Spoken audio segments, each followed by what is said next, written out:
Well, a lot of you guys know that I've been playing with a huge ambient pedal board for years, but recently I got the urge to downsize, and this is due to several reasons. One, I've always been fascinated with minimalism, but more than that, I've really been watching guys like Keith Williams at 5 Watt World and a lot of other things where the technology they have out now is just so advanced that you don't need a gigantic pedal board to make really good sounds and have an entire gigging rig in one pedal, one unit. So I wanted to give this a shot, and I've been looking at the huge number of modeling pedals out there, the More GE-300, the Boss GT-1000, the Kemper Profiler, Helix, Line 6 Helix, the Headrush pedal board, the Fractal FM3, tons and tons and tons of options out there. And any one of these would be perfectly acceptable as a replacement for a full pedal board and amp. So I wanted to give it a shot. Now, I've been using a modeling setup for years. I don't use a real amp most of the time. It should be pretty easy to replicate the ambient pedal board that I've built in a modeler. The pedal that I've chosen is a Boss GT-1000Core. It's small, it's relatively inexpensive, it's powerful, has all the effects that I really already use in it. So the question is going to be whether or not I can get it to replicate what I have and improve on it. If it just replaces what I already have, that's one thing. But if I can get it to do more, that would be even better, because that means I can expand the possibilities of what I can do with it, make more music with it, I can make more kinds of music with it, just open up more creative possibilities. So the first thing you have to do when you are setting up one of these, especially with the Boss GT-1000, and I'm going to walk you through this, we're going to A/B some sounds and kind of get an idea of what we're working with. Then I'm going to go through the GT-1000 and I'm going to pedal by pedal replicate what I've already got and see how close I can get it. Once I've done that, then I can put it all together and compare the sounds. So first things first, we're going to do what the original board sounds like. Okay, so here's my original pedal board. It's ginormous. But basically the signal chain goes to the tuner, compressor, into the octave pedal, into the expression factory. Then we have a clean boost, an MXR sugar drive. I've got a small reverb there for ambient stuff. And it goes into the Adrenaline. Adrenaline is currently running an AC30 amp model, and I also use the digital delay on it. It goes to Electro Chorus. Right now I'm not using this hooked up for this video, but can do lots of things with it. Into the Hall of Fame 2, Alter Ego, Tremolo, hardwired TR7 Tremolo, and my Digitech Jam Man looper into the mixer. So this is basically what I've got. So everything is pretty much turned off except for the compressor and the Adrenaline.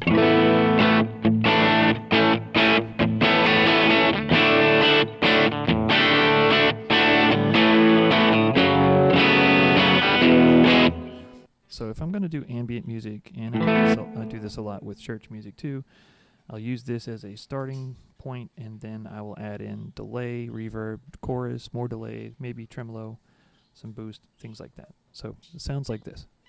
This is the digital delay. Little bit of high-end roll-off, but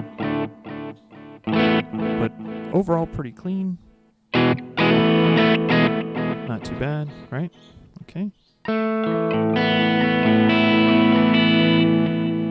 Then I'll add the chorus on top of that. And one of the reasons why I'm not using the Klein bottle right now is because Klein bottle is mono, and everything after the Adrenaline 3 is running stereo right now.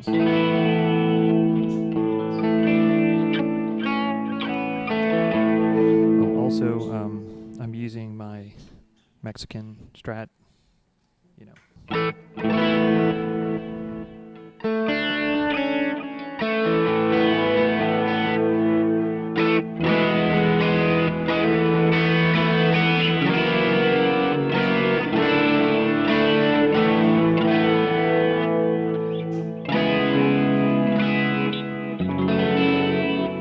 I do like that sound, but let's add some reverb to it.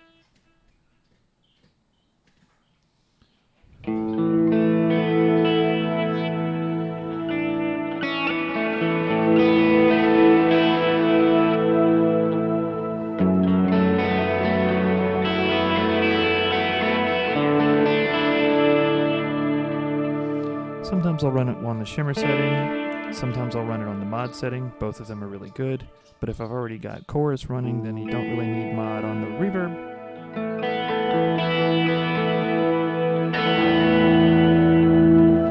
Now if I want to do some real ambient stuff, I will throw on the alter ego in space echo mode, long time, long feedback, low level.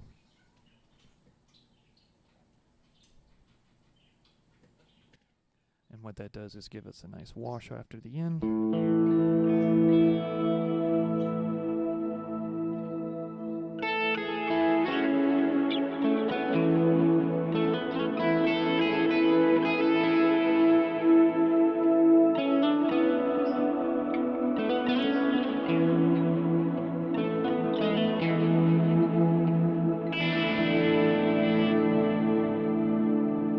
Some really good stuff with that, right?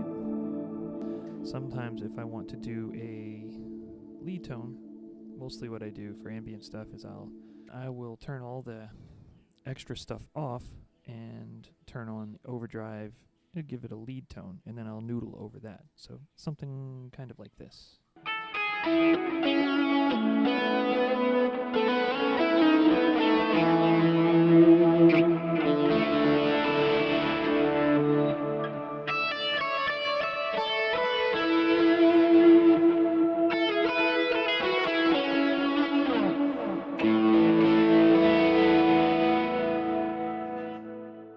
So there you go. That's the basic of it. So from there, this is our bass sound, our bass lead stuff. What I'm going to do is I'm going to go over to the GT-1000 and we're going to work through some of those sounds on that, and we can A/B them. Okay, so now we're going to have some fun with this. So the way this is set up, the guitar is going into the GT-1000. I have my Adrenaline 3 in the GT-1000's effects loop. So what that's going to allow us to do is I can put an effects loop splitter, and I can have the GT-1000's amp model on one side and the Adrenaline on the other side, and I can just use the Control 1 button to toggle them back and forth to A/B them. It's going to be the easiest, simplest way to copy the amp tone. So the first thing we're going to do is we're going to try and replicate the Adrenaline 3's AC30 amp tone. But before we do that, I have to tune the guitar. Somehow when I set it down, it got out of tune. Watch how easy this is with the GT-1000. It has a polytune mode as well. So yeah, it looks like a G string there is totally out of whack.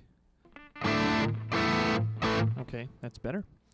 Now what we got here is we have the stock premium drive where the control button switches channels and adds an overdrive.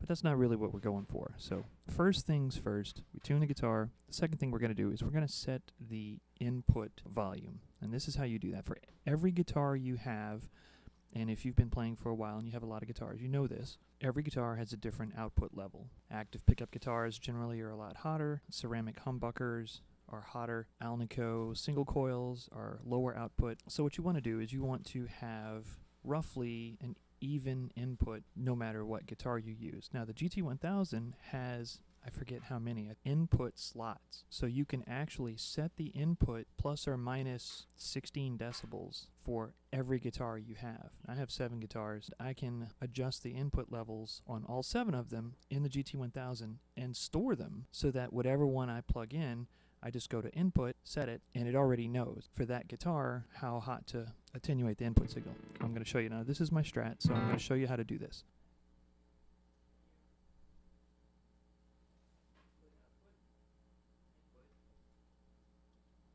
When I play, you can see where it is. Now there's a little arrow there that shows you roughly where you want it to be at maximum output. And this one is not quite all the way up. So what I'm going to do is I'm going to adjust the decibels to, I don't know, +4, +6.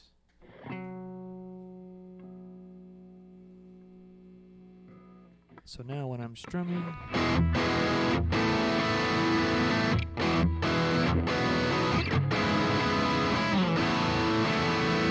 it's a lot closer to landing right on where that little triangle is. You can save this. If I turn the knob, the second knob here, that selects which input setting you want. And if I click it, it goes to the name menu, and then you can name that input.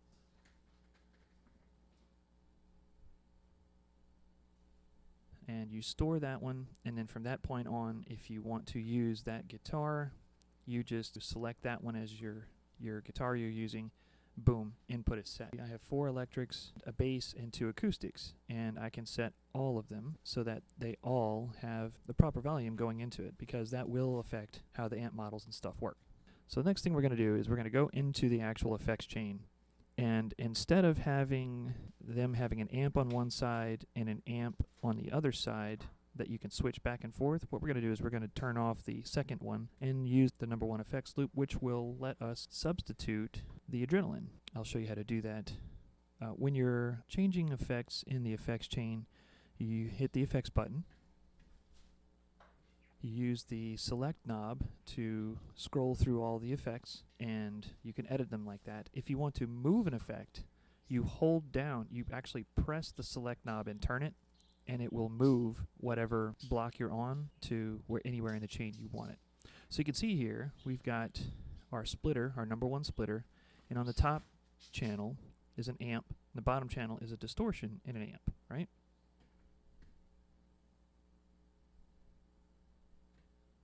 They have a noise gate on each one, and they have an EQ on each one.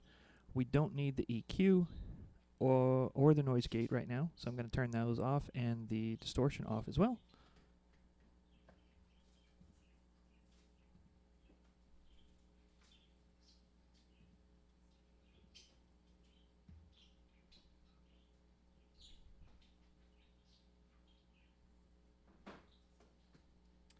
And I'm going to turn off our number 1 amp and turn on the number 1 effects loop on the top chain. It just makes it easier so I don't have to move it. So now, if I'm on the top channel, you can see the clipping LED on the adrenaline. That's what you're hearing, is just the adrenaline. And if I hit the Control 1 button, it switches channels. So obviously we're going to change that amp type, but that's basically what we're going to do. When we A/B pedals, to replicate stuff, we're going to put the one we want to copy in the top chain in the effects loop, and the one in the GT-1000 in the bottom, and then switch back and forth between them. Makes it super, super fast, super easy.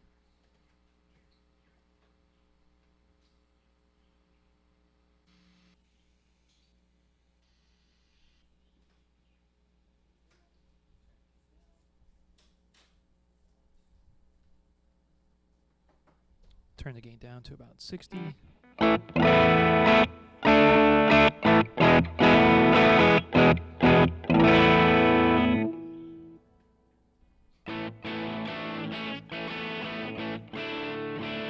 It's actually kind of close. I'm going to have to play with the levels to get them right, but you get the rough idea. I can also turn off reverb. If I wanted to, I could also put the looper block at the beginning of the chain and record a little riff, and then sit there and just A/B back and forth, and it takes time, but I can do that. Now on the GT-1000, the amp blocks have a lot more controls in them than the ones in the Adrenaline. The Adrenaline, you have gain, low, mids, highs. You have a boost control, a high cut roll off, like a presence control, and that's about it. You can select 40 different amp types, and a lot of the same ones are in the GT-1000. Very similar amp types. They've got, Marshalls, Fenders, Voxes.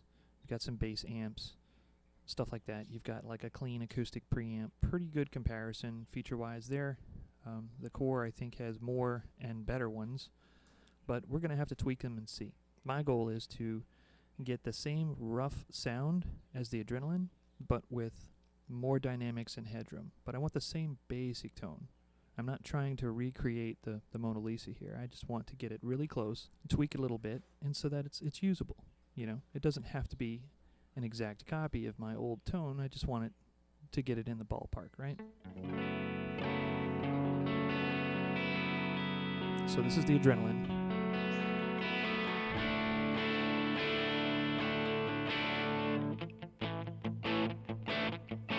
Now I do have the volume turned down on the Adrenaline. Let me fix that real quick. Okay, so this is...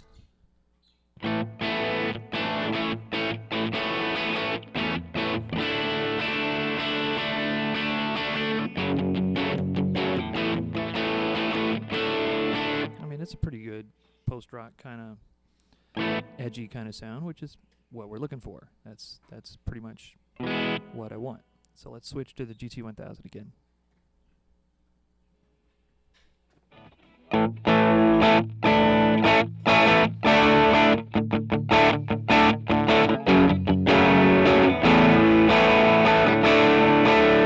It's not bad, actually. It's got a little more presence, and it sounds a little more in your face. I could probably roll off just a touch of the highs. I'll turn the presence down a hair.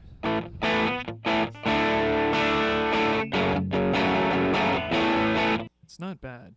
I'm going to go ahead and tweak the EQs up a little bit. So I have all the EQs set on 60.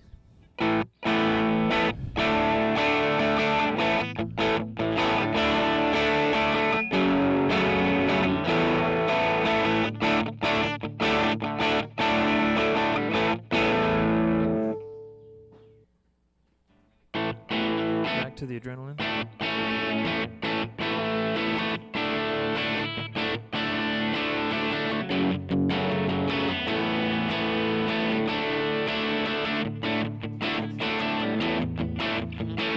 I think the internal reverb on the Adrenaline is on. Let me turn that off real quick.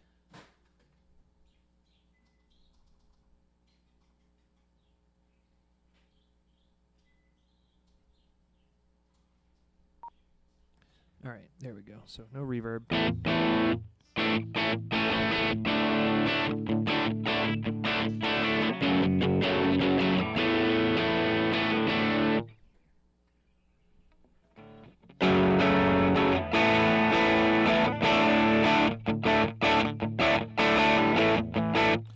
think it's actually pretty close. As far as the distortion characteristics, they're really similar.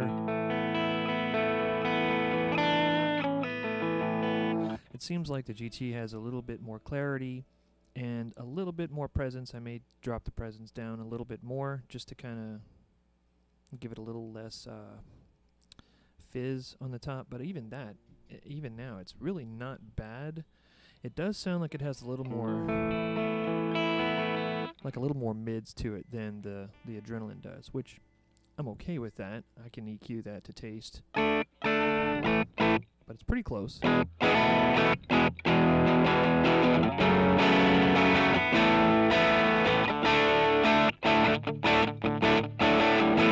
So, there you have it. I mean, that's the very basic way to duplicate a sound of a pedal you already have. If you have some kind of amp simulator pedal or any other kind of effect pedal, the easiest way to do it, put it in the GT-1000's effects loop, switch back and forth. You can get it pretty close. Just go through it setting by setting and tweak each thing as you get it, and you can get it pretty close. I think I only spent 10, maybe 15 minutes tweaking that sound, and I got it really close to what I already had. If I spend another 20, 30 minutes tweaking it, I can get it even closer. If I wanted to take it an extra level, I could use an impulse response file for some AC30 speakers, which I have, and load them onto the GT-1000, which would give it even better sound. So the next video I'm going to do is going to be all of the pedals that belong in the chain before the amp, which would be like compressor, octave, the expression factory, drives, boosts, things like that. We can go through and duplicate each one of those and get them really close. Then I will make another video going through all of the post-amp effects like delays, reverbs, tremolo, rotary speaker effects, loopers, things like that. There's also some, like slicers and some other effects that the GT has that we can play around with. And I think at some point I'm going to do a video on how to do advanced effect routing and tricks and tips with it, so you can actually use the splitters and mixers inside the GT-1000 to make special effects. Like you can use the harmonizer or pitch shifter in a parallel chain with a delay, which gives you pitch shifted delays. That's something I'm really looking forward to. We're going to have a lot of fun with that because you can do some really crazy stuff. If you have a flexible enough effect routing, you can do some pretty neat things. And the splitters and mixers in the GT-1000, there's 3 of them, all work in stereo. So you can actually have parallel stereo effect chains in the pedal, which is pretty cool. All that being said, this pedal is showing a lot of promise. So far, it's been pretty easy to get good tones out of it. I will keep working on it and hope you guys tune in for the next video, which will be hopefully sometime this week.